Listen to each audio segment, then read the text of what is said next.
April 9th, celebrate an evening of jazz while being embraced by a proactive message. The Liberation Music Collective of Indiana University will perform hits from their collaboration of Siglo 21. They will speak about world music from 2 to 4. Stick around a few hours after the workshop for the concert 6 to 8 that night. The day's event is community-oriented. Do you believe that community has a voice, a choice, and hope is real? The event is brought to you by the Center for Social Empowerment and Justice. Find out how to stay encouraged, what avenues you can take, and available scholarships and funding. The event is free. It'll be an evening of entertainment and fun for the whole family. It'll be held at 33 South Florissant Road, Ferguson, Missouri. For further questions, call PJ at 314-521-4217. Okay. Well, welcome to the U. We've got Reverend Willis with us and Nikki. Hey, what's happening? Hello. Oh, all kinds of things are happening. We have a Holy Thursday today as we're a Holy Week leading in, Good Friday's tomorrow, and then Easter Sunday coming. You know, not everybody celebrates Easter, but happy Easter to everybody. Right on. Okay. Yes, sir. And you know who we got online with us is the Liberation Music Collective. Hello. Hi, it's great to be here. What's going on, you guys? Not much, man. How y'all doing? Doing fine, sir. Okay. That's Matt that was just talking. And Matt, do you want to introduce yourself and tell us what kind of instruments you play in the Music Collective? Absolutely. I'm Matt Riggin. This is year 5 out of 4 for me at Indiana University, but it's okay because I'm getting 2 degrees. That's how I'm justifying it to myself. I co-founded the group with Hannah, I would say, last December of 2014. Yes. And in the group, I compose and I conduct and I play trumpet. Wow, that's great. And Hannah? Yes, I am Hannah Fiddler, and I am the other co-founder and co-leader of the Liberation Music Collective, and I am a composer for the group as well, and I play bass and sing. Super. Okay, and I'm St. Louis Steve, and I'm the DJ here for the Spaces the Place radio program that we broadcast live from the University of Missouri in St. Louis. And sitting next to me, we've got Reverend Willis Johnson from Wellsprings Church over in Ferguson. Yes, sir. Reverend, you want to tell us what you're all about and what you do? Well, most days I have the pleasure of leading a motley crew of folk from that community who have come together almost some 5 years ago to start a urban parachute plant, and we just work to serve the community as best as we can. And one of the ways that we do that is through one of our collectives, which is the Center for Social Empowerment and Justice. Super. Wow, that's great. Well, welcome to the U. Thank you. And Nikki, you want to tell us who you are and what you do? Yeah, sure. I'm Nikki Reinhardt-Swerk, and I am the coordinator for institutional readiness for the Center for Social Empowerment and Justice, which means I kind of oversee our day-to-day activities and event planning and that sort of thing. The center really seeks to be a hub to connect all the different stuff that's going on around racial justice and social justice, both in Ferguson, in St. Louis, and in the country, and just try to connect people and resources so that we can really all work together to uplift our communities and increase justice in our society. Wow, that's great. Can you tell me where the center is actually located? Sure thing. The center is housed in the educational annex of Wellspring Church, Reverend Johnson's church, which is at 33 South Florissant Road. Oh, okay. I was thinking that it was something else throughout the county or the city somewhere. I didn't know for sure about that. Yep, we do a lot of work all over, but we're housed in the church right now. Oh, good. And he gives you free rent? And room and board and meals and everything, huh? Yeah, there's something like that. It's a quid pro quo relationship, but it really is an extension of not only our work in the community, but hopefully an extension or a further expression of even our tradition of faith and living that out. And one of those dynamics is to lift up voice and to share the gift, so to speak. And so these talented young folk are doing that in a very creative and expressive way with a focus towards right and right relationship, right living, and we're just glad that we're able to be a part of that and host that. Well, I live in Normandy, and I drive through Ferguson quite a bit. I knew that there was something special happening at your church. I could feel it when I drive by, Okay. I didn't know all that was going on. I had been in it before years ago, but then I hadn't been in it for a long time until a bunch of this chaos, whatever way you want to describe it, flamed up in Ferguson. And there was a bunch of different public meetings that you had over in your church, and I attended a couple of those, and that was really good of you to do that for the community. Well, thank you. We've tried to be not only a safe space, but a place where people could come and not only share but be heard. We were fortunate that not only have we been a useful space in our immediate community and for this region, but national conversations, international conversations, and action have emanated or taken place in that space. And so this is just another example of how we believe the sanctuary or the safe place or the refuge kind of space should be employed, and excited about any and all opportunities to do that. Well, that's great. And for our listeners, if there are any questions, would you be willing to, if they call in, Yeah, we'll wrap up. Okay, because we have already a couple listeners over in you're in Indiana right now, I guess, right, Hannah and Matt? Oh yeah. You haven't left town yet, so you still got. Is spring break coming up for you, or what? Spring break just left, Stephen. It's already over for you? It's already over. Yeah. Wow, that was a quick one. Yeah, they have snow break in Bloomington. I spent some time in Indianapolis, so I know spring break is not ever warm in central Indiana. Yes, Yeah. that is very true. It's you get used to it gradually, painfully. Mm-hmm. At UMSL here, we're on spring break next week, so And it'll probably snow. yeah. It'll probably snow. Now, Reverend Willis, are you from Indiana originally, or how did you? No, I'm not. I went to school in Indiana. Oh, okay. I did not go to the university in Bloomington. I went to Butler University in Indianapolis. And so, Wow, Butler! They've got a good basketball team. We have a little rivalry, but once you're in the state, everybody's a Hoosier. So that's how I got to Indiana initially, and then I stayed for a number of years. Professional life. I worked for a former governor there and some other things. So I know the state well, and Bloomington has a special place in my heart.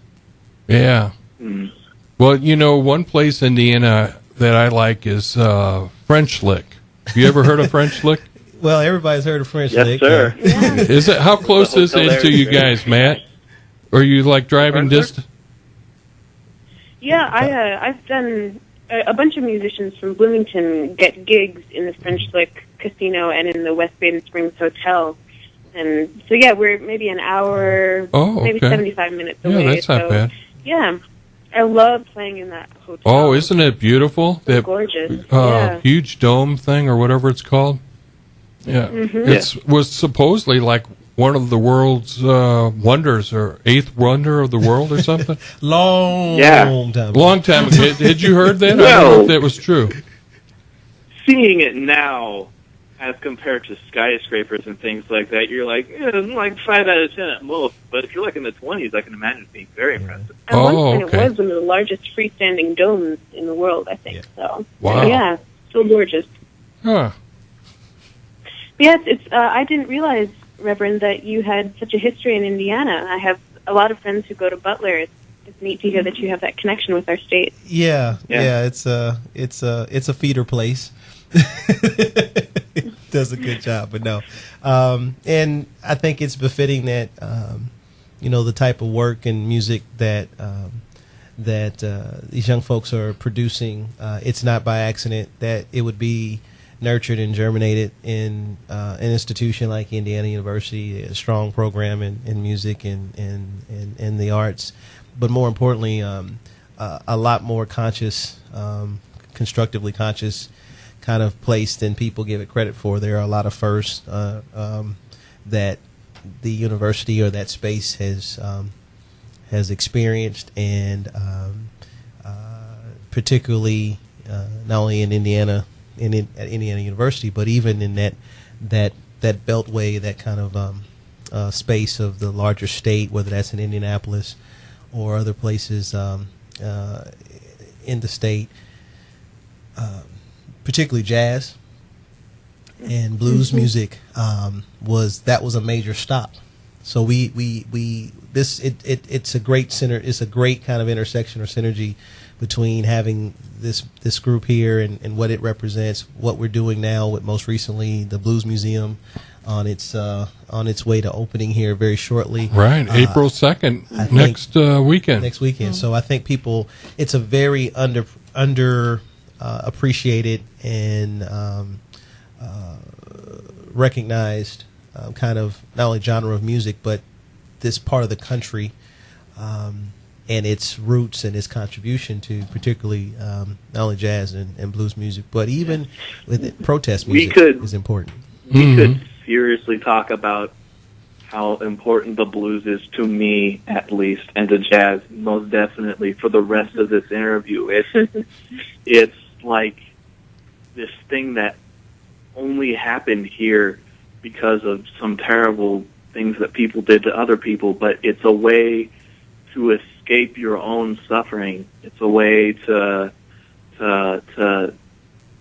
it keeps that sort of thing at the door when you're able to talk about it like that, when you're able to directly address there's this terrible thing that happened to me, and the majesty of what the blues is about is that anybody can really do it. It's not rocket surgery. It's really That's a new one, Army. About people. I've heard it as rocket science, but rocket surgery is a cool way of putting it. It's like brain surgery, but on a rocket. Yeah, it's Now that's impressive. Yeah, it's like mind-boggling. It's like your mind in a bottle. Oh, shuck up. That's a bad line from Blades of Glory, but nevertheless, no, you're right. You're right, and for listeners and Nikki obviously can chime in. The nature of Wellspring is that nurturing place. In terms of faith, the center is our extension and expression of how we take some of our anchoring and faith understanding, but apply it to the challenges and realities of everyday living, particularly in our immediate community and elsewhere, whether that's around education, in enterprise or engagement of any way. And so I think it's not by accident that not only are we hosting this through the center and at a church, but this same music that has given rise and energy to resistance or protest also has brought about a great sense of hope. And so whether we call it the blues music when you go through Pandora and find a genre, or you look at it in Scripture as lament, or even in the modern day kind of take on it when we look at protest and chanting, all of it is birthed out of some experience, sometimes a hardened, traumatic one at best, but deeply echoing a sense of hope and expectation that whatever is bad shall get better. And I think that's the exercise that we'll take forth on go forth with on the 9th, where these young people are coming. They're bringing their genius, they're bringing their talent, and not only are we just providing an opportunity to hear some great inspirational resistance music through jazz, but for them to model and invite another generation and another group of people who may not often have this exposure or this information behind the music to really experience that. So the labs and the learning and the workshop is just as important to us as the actual entertainment value that the collective always brings with their music. And we're just so honored to be working with you, and it's so inspirational for us to see how you approach your sanctuary, like you said, being a safe place for people to come together and talk about this, because I think that's really how we view our collective as well. We believe that peace starts with us. Peace begins with the different members of the group, black, white, male, female, Muslim, Christian, atheist, whatever it might be, that we all have this trust and this common purpose that we have together in this collective, and that we can create something beautiful from it. And so I think there's really a lot of overlap in our values and our mission, and so that's why we're just so honored to be working with you, both the church and the center. Yeah. Well, and just to give a little background, we can rewind the tapes back over a year ago. I'm not sure exactly when, but Kate Smith Promotions was the one that sent us your wonderful CD, and we get all kinds of jazz here because we have jazz at the U and stuff. And so, thank God I actually opened this one and listened to it, because it grabbed me, and I was like, next thing you know, I was playing about a few songs on one show, and then next week I played more, and I don't know, it led from more and more I listened to it, it's like, wow, it led me to connect with you. And one thing led to another, and next thing you know, we had the interview. They were, I don't know if you knew this, but we actually had them call in, and we had a different co-host with us that day. Do you remember Kat Muse? Yeah, vaguely. Yeah, I remember her. Yeah, she had some good questions and stuff. And, next thing you know, we're talking about all kinds of stuff, because we were just coming out of the heat of all what was going on in Ferguson. And so then it was like we threw out the idea, wow, this would make so much sense if you come to St. Louis, sometime and connect with us. And then, it's almost like God's will is coming through, Am I far off in saying that? Probably I've seen some spooky stuff in my time, so yeah. Well, and I will at least on our end, we'll say that we had some very impressionable and interested folks on my team that were like, we got to do this, because I'm like you, Brother Steve. We get a lot of stuff come across the desk and a lot of interest, and I probably am the most jaded person in the office, because I'm just like, that's just one more thing we have to do.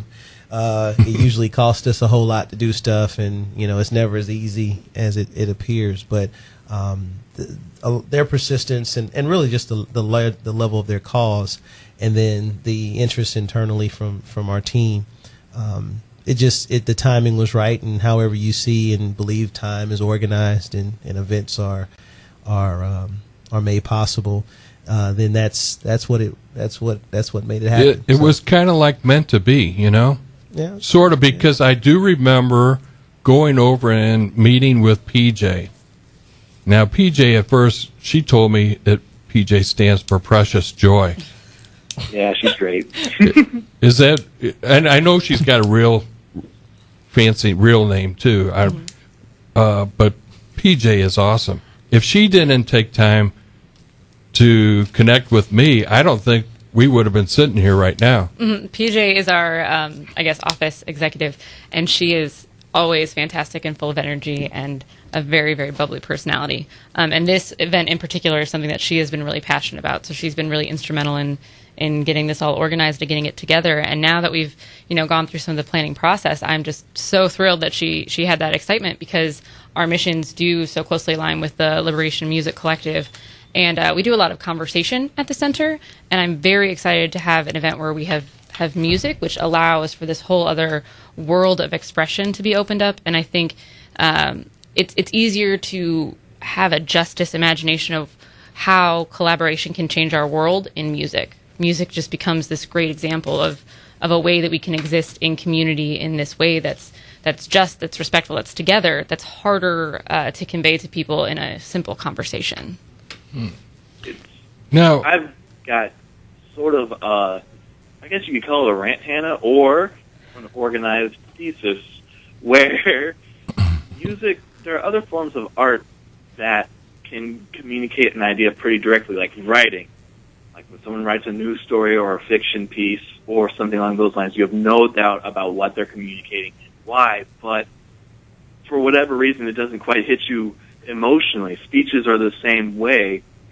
Paintings, you can create pretty direct iconography, but because music is experienced through time, and we also experience emotions through time, music is not as specific, but it can bring the emotional power, it can bring the emotional message in a way that other forms of art aren't that efficient at. And to harness that power in terms of creating these conversations and these dialogues is very, very important and super necessary, because when people feel things, that is the first step toward action of some kind. well, and you know what I feel is that saxophone, that baritone saxophone on the song Black and Red. Can you tell us about who that sax player is? Absolutely. Our baritone saxophone player, his name is Durand Jones, and he's going to be one of the people who's coming in April.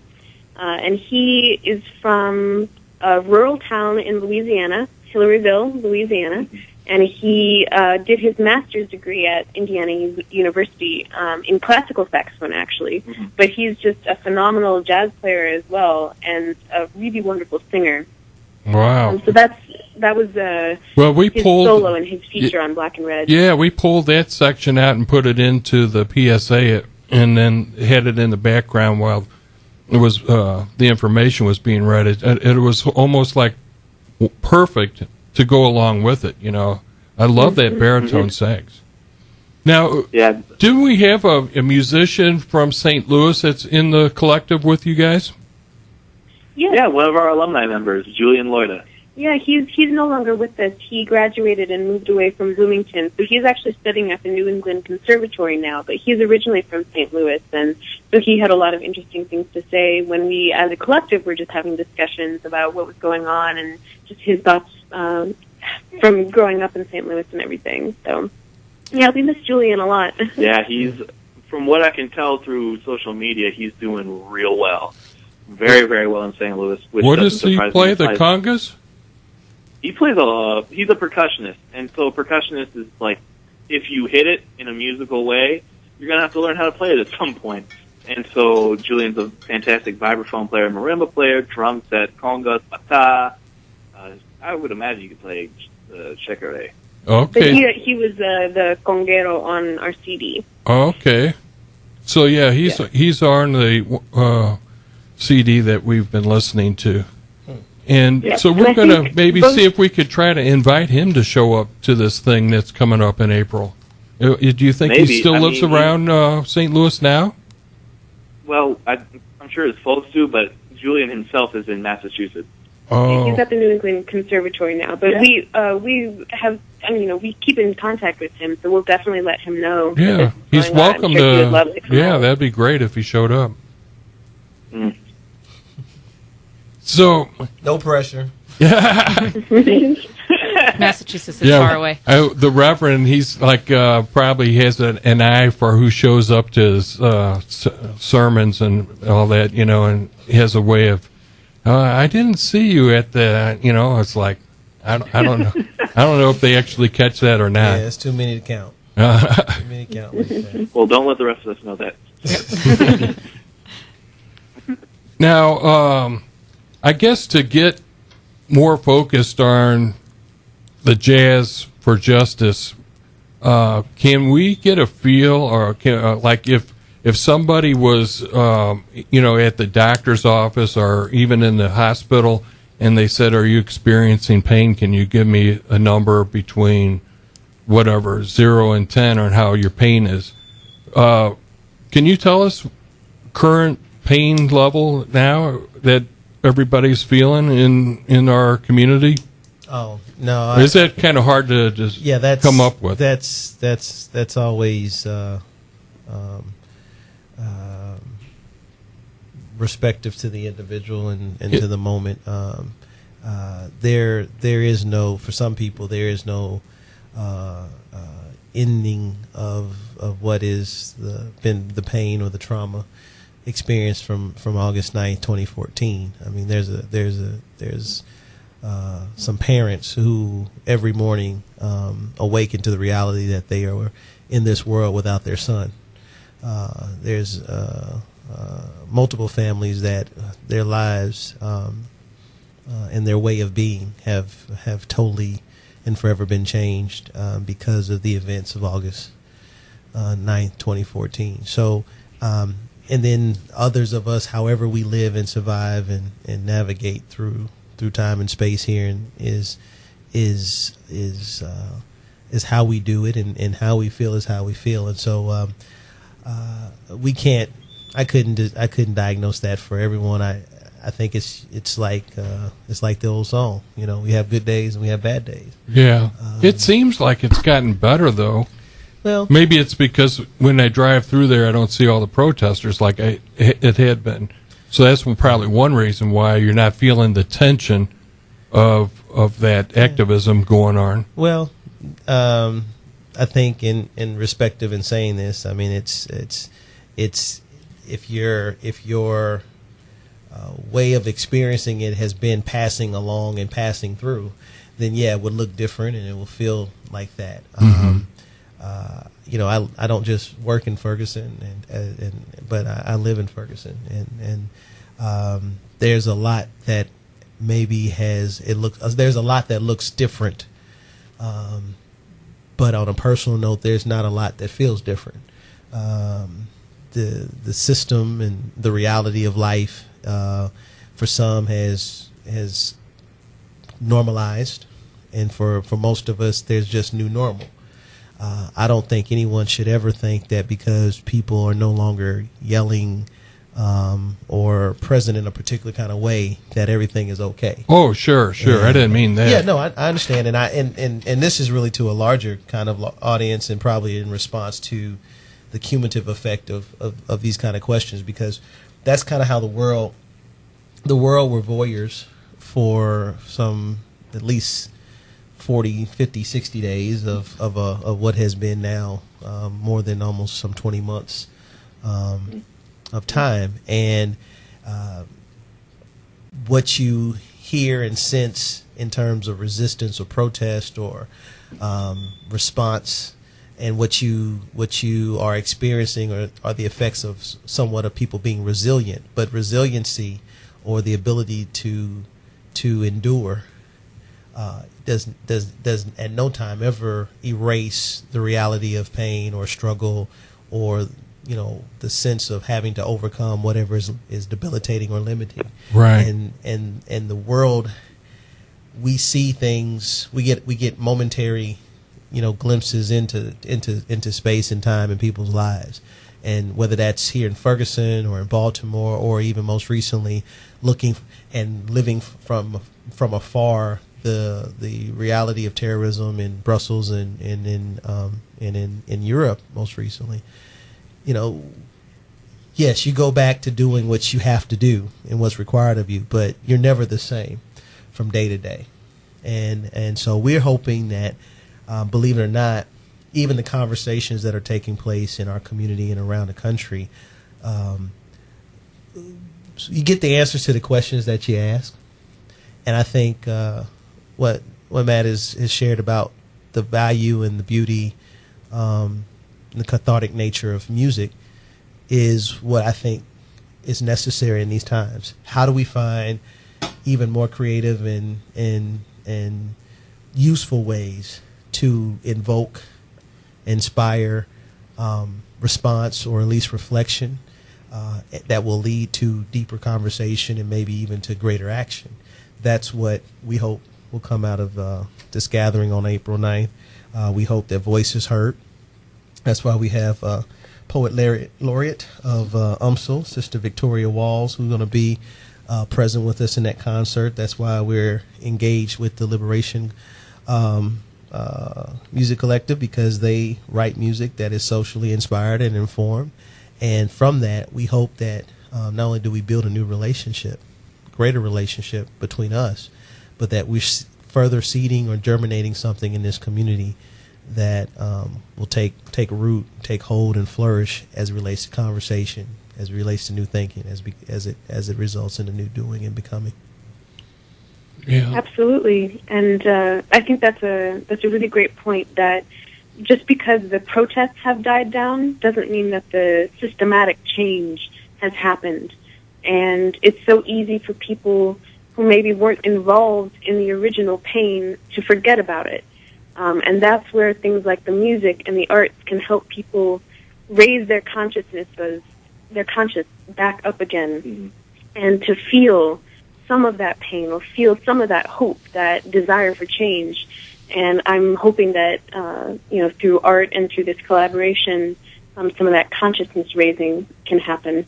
And to me, the greatest tragedy in trauma is learning nothing. Does that make sense? Yeah.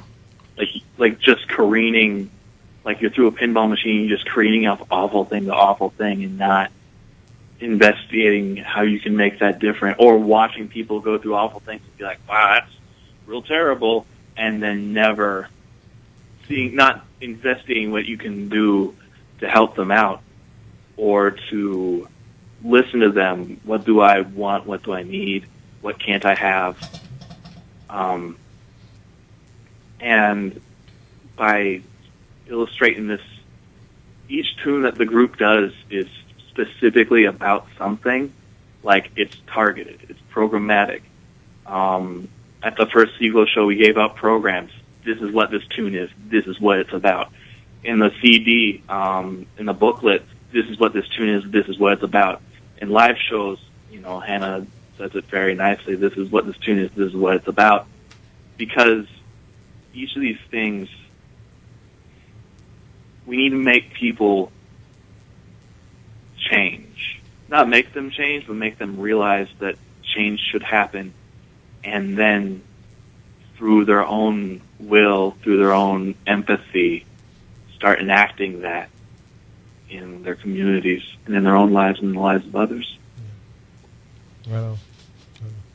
So everybody needs to come out. Yeah. April 9th, they need to come out. I'm planning on it, and I actually made a sacrifice to attend this. Okay. I work down at the Peabody Opera House, and I have Willie Nelson and family performing down there that same day. And I was scheduled to work, and I worked backstage, and I would have had a chance to meet Willie Nelson. But then I unveiled myself so I could attend this. I'm not trying to get extra credits or anything, but I felt it was more important that I attend this than go see Willie Nelson. Well, we appreciate the dedication. You want me to bring you a Willie Nelson T-shirt so it's almost like you were there? Yeah, that's cool. Does it have a bunch of burn holes in it? I can set that up for you. Yeah, we can arrange that. Wow. Yeah, so Leave that way. don't worry, we can bring it in pre-burned. How smelly do you want it exactly? That's okay. I can handle that. If you were in a doctor's office or a hospital where 0 is nothing and 10 is a lot, on a scale of 0 to 10, how smelly do you want this shirt to be? Oh man, is 7. that what makes it? Is that what makes it officially a Willie Nelson shirt? I mean, that's what you would expect, right? Does it smell like hemp, you mean? Like that? Well, I mean, just smell in general. I could take it out on a bike ride and just make it smell like one of his concerts. Yeah. Okay. More or less. On the road again. We appreciate your sacrifice, Steve. You're welcome. I'm so excited. That's But what I meant to say, yeah. I still have got to say something as a citizen of St. Louis County. I have noticed change, and it's not just because of I don't see as much protesting. I'm not stuck in, I mean, I've walked through it. I've lived here for over 30-something years. I mean, I grew up in U City, and so I know what's going on. I've had pains, too. But I guess what I'm getting at, we have to at least acknowledge there has been some changes happening right in front of our faces. We've got, what the Justice Department, what did they make Ferguson do? Didn't they? There was something that came out of that. Yeah, you want to talk about that? It was a whole list of requirements that the police department and the city council are going to have to live up to. So there has been some structural change, but I think the biggest change that I've seen, and I'm a lifelong St. Louis resident, I've lived in other parts of the country, but always kept one foot in St. Louis, is that there's been, in my estimation, more conversation and more people who are willing to cross over cultural, racial, economic borders than there ever has been, at least during my lifetime. I'm from South County. I went to a white school, lived in a white area, and I know a lot of people around my area growing up would never talk about race. And these are the same people that are now coming to the center, who are attending our events, who are ready to learn. So I think that's where the change has started, and that's where we should really keep focusing on, to just get more people woken up to what's going on. Yeah. And if go ahead. I'm sorry. I was. Oh, I was just going to say that maybe that conversation building is also what is making a lot of the country wake up to the fact that it's not just Ferguson. It's not just one police department that's a bad apple. This is in so many different places and so structural that this is something that we can no longer turn away from. Yeah. And so even if change is slow on the ground, I think it does seem like there's more conversation about it. But whether or not that conversation will translate into the kind of change that we want to see, that's where we can never give up. No, yeah. Yeah, well, and I know I'm Scrooge today. I apologize. Is not an indictment on Brother Steve or anyone. Where I think so many who are longstanding in struggle and work around this. King even kind of pushed back on this at one time. That was one of the critiques that came when he wrote the letter from Birmingham jail. He very poignantly and profoundly challenged his critics to say, okay, basically, yeah, there's some things that are different, but also there's some things that have not changed. And yes, this is a deliberative process, but at what point, when everything else in this society and world is moving and changing and transforming at the speed of light, why is this the one thing that continues to be in slow motion? And again, as a resident, particularly and I can only speak specifically to Ferguson, there is no doubt that there has been forms of change and newness that have come about. Very much so. We can point to, and just to be exact for those that are listening, we can look to the fact that one of the biggest complaints was that there was a disproportionate representation of people of color on the city council. And its most recent election, and due to some death since the last election, that council has added African American leadership to it. To the point where now it is, at least for the next 4 weeks, it is in the majority African American. All right, and that's to be noted. But also, people, if you don't pay attention, first of all, there'll be a person coming off that board who's black. And let's just be honest. If you look at the situation with the DOJ over the last 2 months, this was not a readily accepted a decision or partnership to change. If you look at some of the legislative agenda that has taken place over the last few months in Ferguson, even with a more diversified council, the issues have run across racial lines in terms of how people have initially spoken or affirmed or disaffirmed decisions or actions.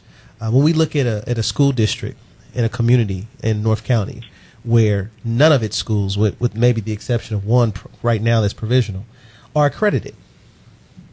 Fully accredited, yeah. Fully accredited. Normandy was... it was unaccredited, Cool. and then provisional, but all of them are still on bordering on unaccreditation, if not are unaccredited. I'm glad we got new superintendents, and I'm even glad that they are people of color. But I told somebody a long time ago, a dashiki in kente cloth on a pulpit make it not a black church. And we have gotten so comfortable in this time where we say, okay, because it's new, or because they're different, or because now it looks to be numerically even or more congruent than before, that those things should be, any change should be celebrated to its fullest. And that's going to always be a challenge when we sit across the table from each other. I definitely think our conversations have expanded, and we're thankful that, the center is an example of how we not only nurture that, but we bring various factions, people, ideas to the table. But we want, at least I personally, I feel charged and challenged that even as we're taking our steps forward, that part of healthy and prophetic critique is that not only do we raise questions, but we remain answerable to those questions, to those challenges, and to those critiques. And so the question for me is always going to be, not only has it gotten better or is it different, but, how is it different, and what actually is better? What is better? What's better from the larger standpoint that, people are getting together and it looks diversified from the outside, that kudos to that. But as a person who's living in this community, specifically, our leadership has always been school of fish. So whether it's black or white, congressional or council people, they're part of system. And the system is always about preserving itself. The system is always about maintaining its order, and its solvency. And if we're not critical, if we're not continuously working through a hermeneutic of suspicion, then we grow vulnerable and susceptible to the fact that because it's new and different. Right. And that helps me out a lot, because back about 6 months ago or so, when you had the where do we go from here, what is the next steps type thing, and there was a community gathering in your church, I attended that, and there was a list of all the main topics of ideas of what needs to happen, what is the action. And I don't know for sure, but I think opportunities have gone up quite a bit. The unemployment, there's been people getting jobs. There's not just regular jobs, but good jobs, careers going on. Do you know anything about? Is there somebody working that plan? Well, there are a number of initiatives, not only pending but in place. There are very noted examples and some strong indication that opportunities are increasing. There are, obviously, I have examples in my own congregation of people who are making headway. Again, that's to be applauded. At the same time, it's, if you want to really dig in numbers, you also have to go back and look at a place that at one time, for instance, Canfield Greens apartment complex, that at the height of what was going on in Ferguson and Pryor was close to almost 70% to almost 80% occupancy. It's now a community that's less than, at one time before the first of this year, was less than, almost short of 20% occupancy. So you had a whole community of people who were no longer not only in Ferguson, but many of them left not just because of the outbreak and the situation of Ferguson, but we never acknowledged that there were people who lost their jobs in August of 2014 just because they couldn't get to work. Mm-hmm. There were people that not only moved and relocated for their safety, but you had a whole community in one section of Ferguson that was just completely devastated. And so, yes, there are things that are happening. But Brother Steve, and I'll probably get dinged for this, my question again is, who's benefiting Okay. The tax man is getting more taxes from all the working. Who's benefiting? I mean, I'm an avid Starbucks goer. Okay, I got stock in Starbucks. I got gold cars on top of gold cars. I mean, I got racks and racks and stacks in gold in Starbucks points. All right, for night after night. Those marketplaces are liquor stores. Okay, they sell Cheetos, soda water, and cigareros. Those are not grocery stores. And so let's be honest. I'm glad the Urban League's coming in. They're building a center to help people get professionally developed. But we don't need to wait until the center's built before the training starts. Right. So the questions are, what's coming, but also what's happening now. And there are a lot of people who are getting opportunities. There's this big push for coding that's happening in St. Louis, and we applaud that. You know what? What you just said sounds to me like would be perfect material for Hannah to write a new song. What's coming and what's happening now? Well, that sounds like a song title to me. Well, I'll let them do that. Absolutely. But more importantly, for a good segue, so I get off my political soapbox. What is happening is that there's this organization doing great work trying to bring partnerships from around the country and resource, and that's the Center for Social Empowerment and Justice, and we thank Nikki for that. What is coming is the Liberation Music Collective, and they're coming August the 9th. They'll be with us. April the 9th. I'm sorry, April the 9th. August is stuck in my head, but April the 9th, they'll be with us, and starting at 2 o'clock, they'll have music workshops. So young people of school age, middle school to college age, bring your instruments, bring your heart, bring your love for music, and watch that love be nurtured and embraced and enlivened by these talented young people. They'll be doing some great work to help on the instrumentation side and inspiring you into music. And then from after 2 to 4, there'll be a little bit of break, but then come and enjoy an awesome concert. Resistance music at its best, from starting at 6 o'clock into the evening. Again, we've got UMSL's own poet laureate Victoria Walls, and then you're going to hear from the dynamic sounds in the jazz infused spirit of Liberation Music Collective. Cool. Now, in that clinic earlier in the day, can somebody like me show up with my little hand drum? I think that's a question for Hannah. I mean, welcome, Hannah. I'm not really that good, but I'd like to learn. I'm not sure I know a single thing about hand drums, to be honest. I've never played one. But I think we'd love to see the clinic be open to anyone who wishes to come. I mean, we don't want to exclude anyone who is coming with an open heart and an open mind and wants to learn about music and learn about how to find your voice in music. And we're also here to learn. I mean, we want to hear the stories of the people who are coming to the clinic and coming to the performance as well. So, I mean, I'd say, please come to the clinic. And I may not be able to help you much with hand drumming, but I'm sure we could have an interesting conversation. Cool. Well, this is so great that we all got together to talk about this event coming up. It's going to be exciting. I'm looking forward to it. So before you know it, it's what, not even that far away. Yeah, it's just over 2 weeks. Oh my gosh! So it'll be a good event. Everyone should come out. It is completely free, but we will be accepting donations to be split between the Liberation Music Collective and the Center for Social Empowerment and Justice. Super. Now we're going to play some of this music of the Liberation Music Collective. While we've got you on the air, are you working on another CD product coming up? Yes, we are. We are working on our second CD, which will be called Martyrology. And each of the songs on the album will be dedicated to a specific person who lost his or her life because of the work that they did or what they believed. And so we think it'll be an interesting follow-up to our first album, focusing more on inspiring people instead of specific issues.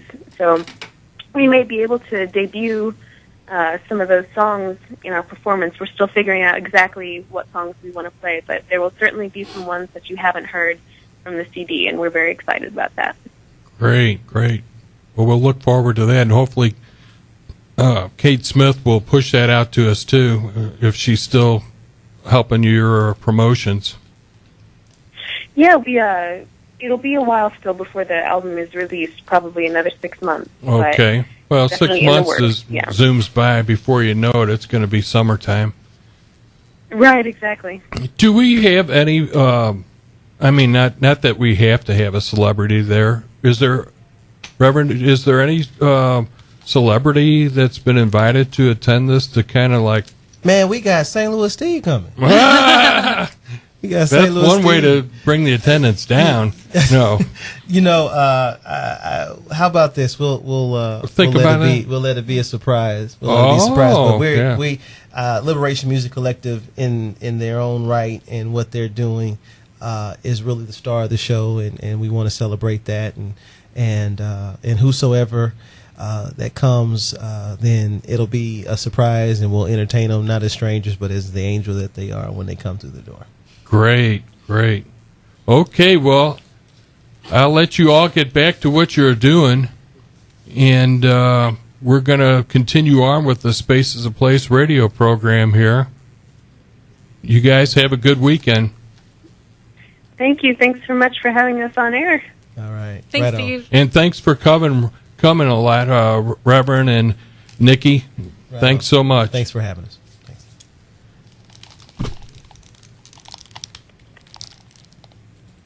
On April 9th, celebrate an evening of jazz while being embraced by a proactive message. The Liberation Music Collective of Indiana University will perform hits from their collaboration of Siglo 21.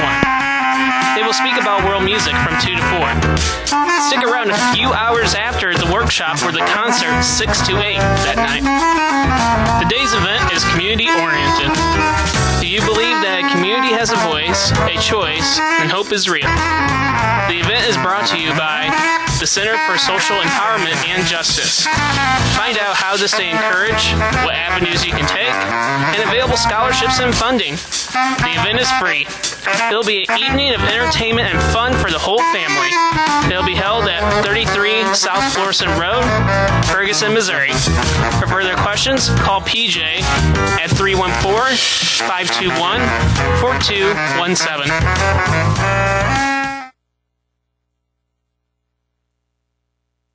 Power to influence social change, and can you name a personally meaningful moment when you witness music affecting social change? Art can have huge impacts on people's lives, but I think that and I think that intentional art is very important, but I also think that art influences people, like you can't really anticipate how it's going to influence people and in what ways. To go back to Jazz Mass though, so I was part of a church service. So we play the music of John Coltrane and Alice Coltrane and Ornette Coleman and Albert Eiler, Sun Ra. It was great. And whenever we were playing, the composer would be spoken of as a saint, just like whoever the saint that we were celebrating that day was. Pretty cool. But I can say, or hope, that the music we played was a jumping off point for people's meditations. So we would bookend each service with the piece, and people would close their eyes and listen, and then hopefully be in a deeper, more contemplative state to proceed through the service.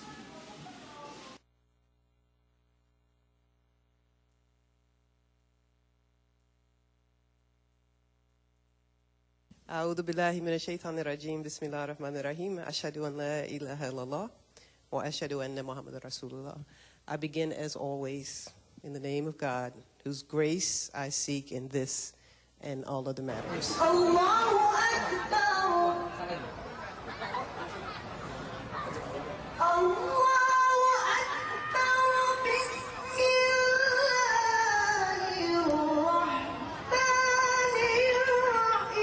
Bismillahirrahmanirrahim. Qul huwallahu ahad. Qul huwallahu ahad. Allahu samad.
understand the problems of the world and where you fit into in that world picture.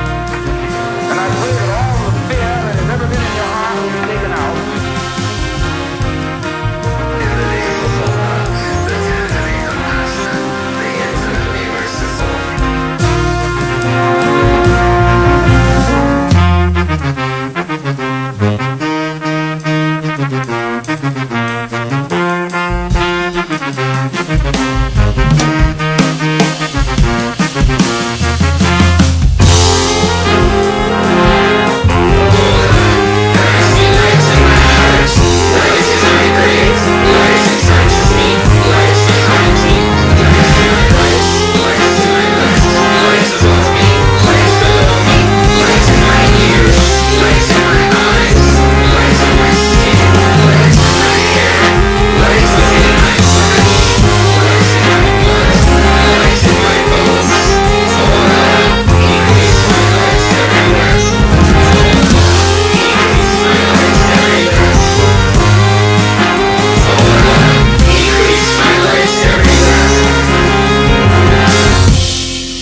أشهد أن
Okay, we've been listening to some tunes off of the Liberation Music Collective, Siglo 21, and we had the pleasure of talking with a couple of the members and also with a couple of the folks that are going to be putting on the event coming up on April 9th. So I hope you're tuned into that and can try to fit it into your things to do. It would be great to see you.